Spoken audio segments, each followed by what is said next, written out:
Welcome to Newsday. I'm Temi Tokwe Fagbemi. Now, Comptroller General of the Nigeria Customs Service, Bashir Adeniyi, has said that the federal government lost 1.8 trillion naira to waivers between January and November 2023. Adeniyi noted that the service generated only 80% of its revenue projection for the year. Speaking to the House of Representatives Committee on Appropriation, he expressed optimism that with proper monitoring, the benefits from waivers could exceed projections. For the 2024 fiscal year, the Customs Service aims to generate a revenue of 5.7 trillion naira, hoping to surpass the targets through enhanced monitoring and collections. Arise News analyst Dayo Sobowale is with us now to discuss the alarm raised by Adeniyi and propose solutions to address the fiscal crisis caused by the loss of revenue from waivers. Well, Mr. Sobowale, always a delight to have you on Newsday. First of all, your reaction, to the news that the government lost a whopping 1.8 trillion naira to the various waivers between January and November this year. Well, it is a pity, but it is not the first time. And the waivers are positive financial instruments to develop the economy. The waivers can be given only by the president. So if you want to know the cause of it, you have to trace the cause to the presidency. But you see, in the past, some analysts have said that some people visit the presidency at night, and such people get waivers. But waivers are like subsidies, or reliefs to encourage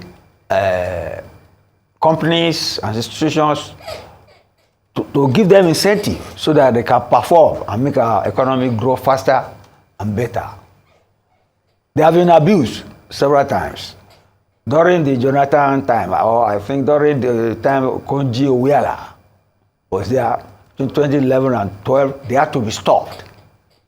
But the issue is not to stop it, because it's more injurious, like the customs man said, that the waivers should not be stopped. But you see, those who use the waivers should monitor people so that they do not abuse it. Some people are given waivers on exports, and then they say they bring in finished products. You get me? So people are giving waivers to protect the local industry. But Mr. Sobowale, how do you monitor when they are getting this approval from the highest authority in the land? So how do you monitor? The job of the custom is to monitor and to collect duties. But what you can say is that they don't make the laws. So once the waiver is there, they have to comply. So the root cause of the abuse or misuse of the waiver to the detriment of the economy is the source, which is the presidency. That's right. Which means this president must correct that. The president on seat now must correct that, because it has always been there, and we lost that much. In the past, you have lost billions. But you see, the good take I have on this is that this custom boss is determined to even exceed his revenue target. He came to the House, to the Senate with an estimate of 5 trillion. They raised it to 6 trillion, and he said he will be happy with it. He has accepted the challenge. And he narrated how they have performed before, that they had a target of 200 billion, and towards the end of the year, they raised to 350 billion. That if they have the open field, the transparency, the accountability, the monitoring, the correct monitoring, they will always achieve their target. I like that attitude. And it is in consonance with the attitude of the government on the revenue generation. Because of recent, even in the same paper, the Minister of Finance, said that they are in recent months, they are seeing increase in revenue. And that if it comes, they will go back to the house to have a supplementary budget, not for spending this time, to raise money. I don't think that has ever happened in the history of this country, which is a welcome development. Because waiver misuse is a source of waste. it is a source of waste. Because the amount you mentioned, 1.3 something, is a plus to our revenue if it had been there. But then you cannot blame the last president, because I am sure, I'm certain, that the waiver must have been given in good faith. You get me? But those who use the waiver, they have misused it or abused the waiver. That is where the monitoring must come, not only with customs, from the very top. But should it be suspended? You alluded to the fact that during the Jonathan administration it was suspended. Yes, so should we toe that route again while we plug the loopholes? Like I've said, no, it's a good thing. It is the way it is implemented that, people can abuse it and misuse it. But it is a very good tool for revenue generation, for economic development, to develop our industries, to make manufacturing the base of our economy, so that we manufacture, satisfy our needs and export, and add much needed foreign exchange to do international trade. I don't advocate. How well has that served us over the years? Well, you are talking about the management of our revenue now. You and I know we have a lot of problems on that regard. And then, basically, the major one is the subsidy, which has been removed now. And it has been removed. The welfare of the people is in tatters, literally.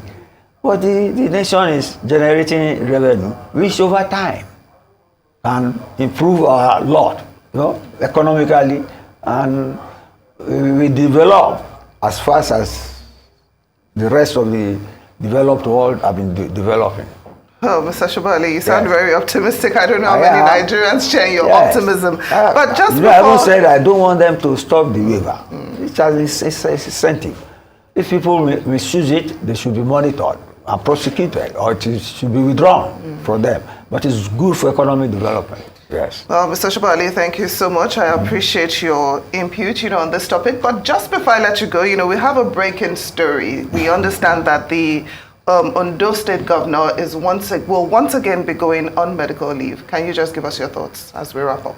Well, they say when the elephants fight, it is the ground that suffers. I pity the people of Ondo State. But then, like we said yesterday, there is a plan in place which some people quarrel with, which I have labeled doctrine of necessity, say that we don't need to invent the wheel. And the secretary to the government is in charge of the civil service and the bureaucracy. The speaker has been put there under this arrangement to make sure that the vice governor is not impeached, and the vice governor has been told is going to be deputy governor, not acting governor. But now that there's a formal arrangement for the governor, the ailing governor, to go on medical leave now, I think technically there should be an acting governor. Technically there should be an acting governor. So what remains to be seen now is whether that arrangement, based on the president's intervention, stands and subsists, or there is a rearrangement of the understanding, so that the governor can be, because legitimately, if the governor is on sick leave, there should be an acting governor. Definitely. Legitimately, that is it. But that does not make this illegal too, you get me? But then we have to be patient to see whether that arrangement based on necessity. You said that doesn't make this illegal. Is the present arrangement really legal, Mr. Sobowale? That is what I said yesterday. You see, it is doctrine of necessity is a problem-solving instrument, strategy. You get it? So you dance around legality or illegality to make put something on the ground workable. so that you don't rock the boat. You don't rock the boat. That's what the president, it's his party. And he knows the alliances, the alienations, but he has put something on the ground.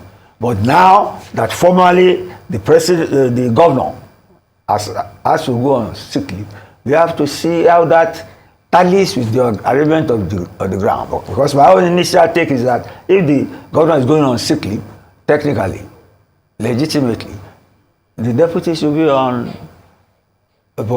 be in the position of acting governor. So let's see how it works out.